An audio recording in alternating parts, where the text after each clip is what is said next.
Sabemos, hemos oído, tenemos la noción de que si una persona vende el inmueble en el que vive, no tendrá que pagar nada de ISR.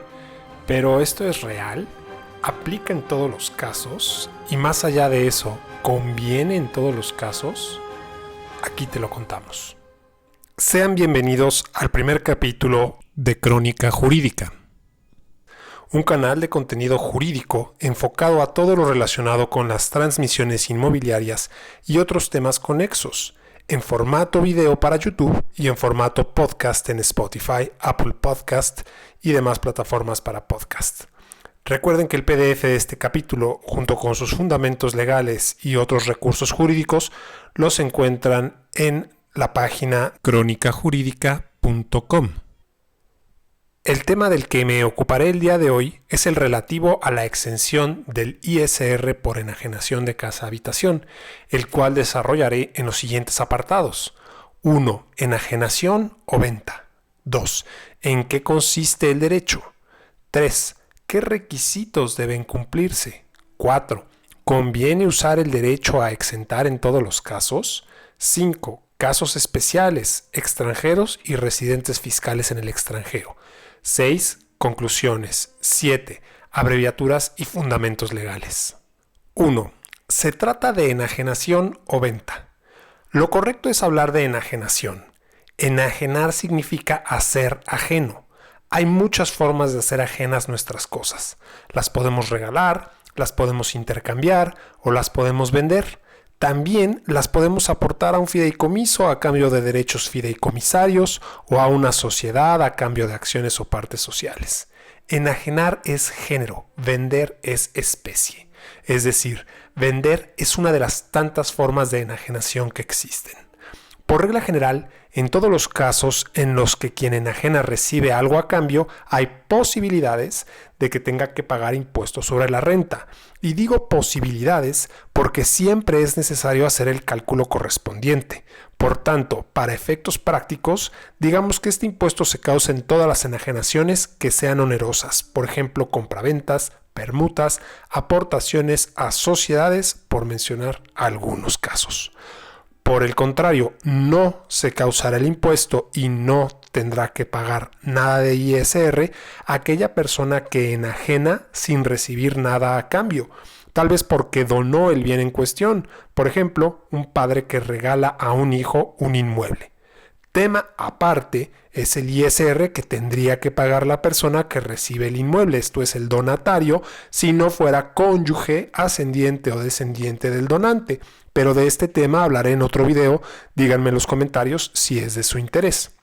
Resumiendo el apartado 1, el ISR se causa a cargo del enajenante siempre que se trate de una enajenación onerosa, siendo la compraventa la más frecuente, pero no la única. 2. ¿En qué consiste este derecho exactamente?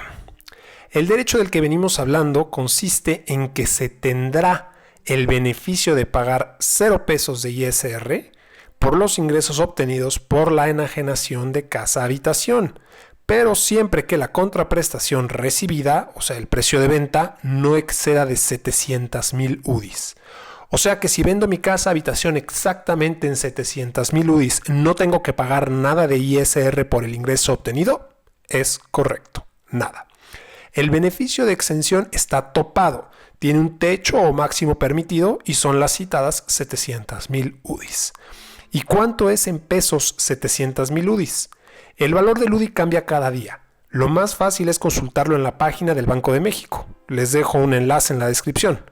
Pero para fines prácticos, el día en que estoy grabando este video, 15 de octubre del 2023, el UDI tiene un valor de 7.88818. Así que si vendo mi casa habitación en máximo 5.521.726 pesos moneda nacional, no tendré que pagar nada de ISR por el ingreso percibido por la venta. ¿Y qué pasa si me paso del máximo permitido? En estos casos, el impuesto se calcula solo por el excedente, así que posiblemente la cantidad a pagar sea más llevadera. 3. Requisitos. Todo esto suena muy bien. Adelante con mi exención. No es tan sencillo. será necesario que el contribuyente demuestre lo siguiente. A. Ser residente fiscal en México. Esto implica tener RFC y poderlo demostrar con la constancia de situación fiscal correspondiente, lo que llaman el alta en Hacienda. B. Este derecho solo se puede ejercitar una vez cada 3 años. Será necesario que en la escritura que contenga la enajenación onerosa, venta en la mayoría de los casos, el vendedor declare bajo protesta de decir verdad que en los últimos 3 años no ha usado este derecho. A lo mejor tenía otra casita de descanso y la vendió y exentó. Recuerden que las declaraciones falsas ante notarios se castigan con pena privativa de libertad, así que hay que tener cuidado con lo que se declara en una escritura. C. En el mismo sentido, el contribuyente, esto es, el enajenante, debe declarar en la escritura ante notario que está vendiendo su casa-habitación. ¿Y qué debemos entender por casa-habitación exactamente? ¿Que se trate del lugar donde vive, donde duerme, donde se baña, o que se trate simplemente de un inmueble habitacional propiedad del contribuyente? Díganme si quieren un video dedicado a esta interesante discusión, porque no hay unanimidad de criterios. D. Debe de presentar un comprobante de domicilio. Ni la ley del ISR ni el reglamento de la ley del ISR piden más. Uno solo basta. El comprobante de domicilio debe expresar la dirección del inmueble y estar a nombre del contribuyente vendedor. Pero el reglamento de la ley del ISR nos permite que el comprobante pueda estar a nombre de los descendientes, ascendientes o cónyuge del propio contribuyente. Ahora bien, y esto es importante, no se vale cualquier comprobante. Solo son aceptables los comprobantes a los que se refiere el reglamento de la ley del impuesto sobre la renta. Esto es, la credencial para votar expedida por el INE, recibos de pago de luz, teléfono fijo, estados de cuenta bancarios o de casas comerciales. Nada más. Nótese por favor que no es requisito haber vivido en la casa habitación algún número de años. En alguna época lo fue, pero ya no es el caso. Por tanto, en un mismo instrumento notarial, bien podría hacerse una adjudicación por herencia de un inmueble y venderse inmediatamente y exentar el ISR. La ley no nos obliga a más. El último y más importante requisito es manifestar el ingreso percibido en la declaración anual del contribuyente. No se trata de pagar, sino de presentar la declaración anual y avisarle al SAT que se obtuvo un ingreso de X pesos por la venta de casa-habitación y que se exentó el ISR. Si se omite declarar el ingreso, la exención queda sin efecto. 4. ¿Conviene exentar en todos los casos? No, por supuesto que no. No es imposible que después de hacer el cálculo del ISR resulta que hay pérdida fiscal. Esto significa que no hay utilidad. Si no hay utilidad, no hay renta. Y el impuesto se llama impuesto sobre la renta, por una razón. Dicho de otro modo, sin utilidad no hay base y no hay nada que grabar. La moraleja aquí es siempre hacer el cálculo del ISR antes de decidir usar el derecho a exentar. Otro caso es que después de hacer el cálculo resulte un impuesto a cargo, pero que el contribuyente voluntariamente decida pagarlo. Esto es, decide que no quiere hacer uso del derecho a exentar.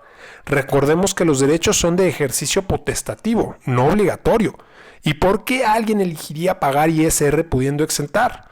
La razón es que el derecho a exentar solo se puede ejercitar una vez cada 3 años, y si el contribuyente en cuestión quiere vender el mismo año 2 inmuebles, uno caro y uno barato, lo más seguro es que prefiera reservarse el derecho de exentar para la venta del inmueble caro y no para el inmueble barato. 5.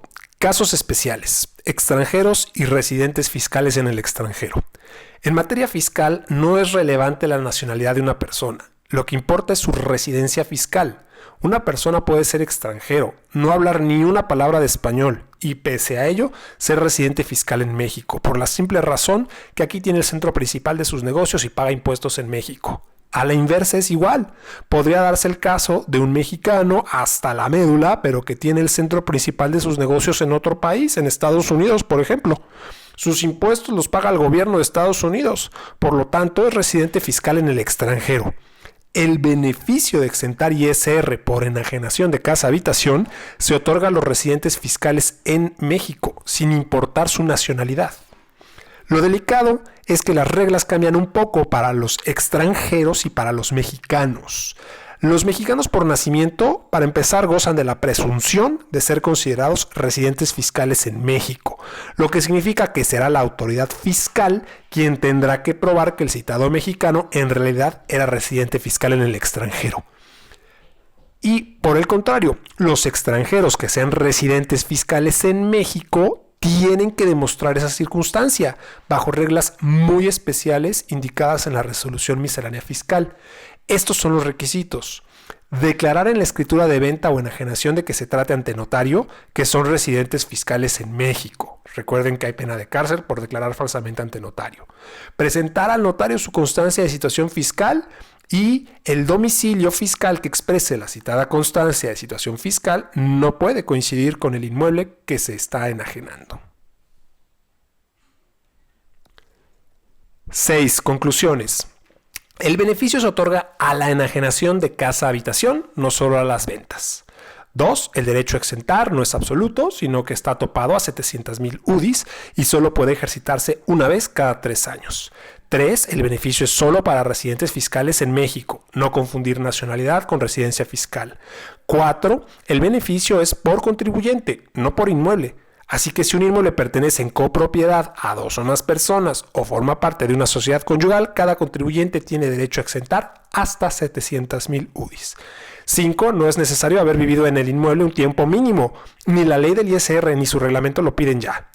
6. Es de vital importancia incluir en la declaración anual el ingreso percibido por la enajenación de la casa-habitación. No hacerlo tiene por consecuencia perder el derecho a la exención, lo que significa que el SAT podría intentar cobrar el ISR omitido con actualizaciones y recargos. Hasta aquí queda el video de hoy. Espero que te haya sido de utilidad. Visita mi página para descargar la versión escrita en PDF de este video con todos los fundamentos legales de lo que acabo de decir. El link lo dejo abajo en la descripción del video. Si te ha gustado este video, dale like y suscríbete al canal, no tiene costo. Activa la campana de notificaciones para que YouTube te avise cada vez que suba un nuevo video. Déjame tus dudas abajo en los comentarios. Nos vemos pronto.